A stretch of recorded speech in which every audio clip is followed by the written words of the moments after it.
High সবাইকে। তো আগের দিন যেই বিয়ে বাড়িতে গেছিলাম তার রিসেপশনও আমাদের নেমন্তন্ন ছিল। গিয়ে তো দেখি স্টার্টারের জন্য বিশাল ভিড়। এই ভিড়ের মধ্যে ঠেলাঠেলি করে প্রথমে নিলাম চাউমিন, তারপর নিলাম দই বড়া। খেতে কিন্তু বেশ টেস্টি ছিল। আর আমি ফার্স্ট টাইম খেয়েছি কর্ন স্যুপ, যেটা অসাধারণ ছিল। এরপরে নিলাম স্টিম মোমো। বিয়েতে অনেক কটা খাবার খাইনি, কিন্তু রিসেপশনে প্রত্যেকটা খাবার খেয়েছি, কারণ আমার মনে হয় প্রত্যেকটা খাবার একটু টেস্ট করে দেখা উচিত। এরপর নিলাম সয়া স্টিক আর স্প্রিং রোল। আর প্রত্যেকটা খাবার খাওয়ার সময় আমি আর রূপজা দুজনে মিলেই ভিডিও বানিয়েছি। আর এই জায়গাটা বড্ড বেশি সুন্দর ছিল, কারণ এখানে হচ্ছিল তন্দুরি কফি।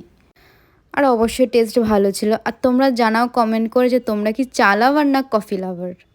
খেতে খেতেই দেখছিলাম যে বেশ সুন্দর সুন্দর গান হচ্ছিল।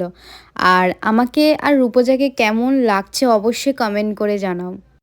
আর আমি যেই মেকআপ লুকটা ক্রিয়েট করেছি তার কিন্তু অলরেডি আমি ভিডিও আপলোড করে দিয়েছি, তোমরা চাইলে অবশ্যই দেখতে পারো। এখনও কিন্তু স্টার্টারের পর্ব শেষ হয়নি। এরপরে নিলাম পাপড়ি চাট, জিলিপি, পনির। তারপর কিছুক্ষণ একটু বসলাম, এরপরে খেয়ে নিলাম মেইন কোর্স।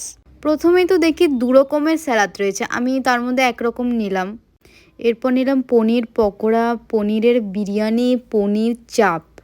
যেহেতু স্টার্টার খেয়েই পেটটা ভরে গেছে, তাই আমি আর রূপজা দুজনে আলাদা আলাদা খাবার নিলাম।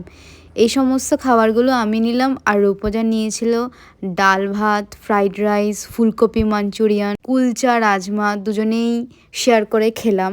এরপর ছিল বিভিন্ন রকম মিষ্টি, কেশর কালাকাত, হট গোলাপ জামুন। এরপর খেলাম আইসক্রিম।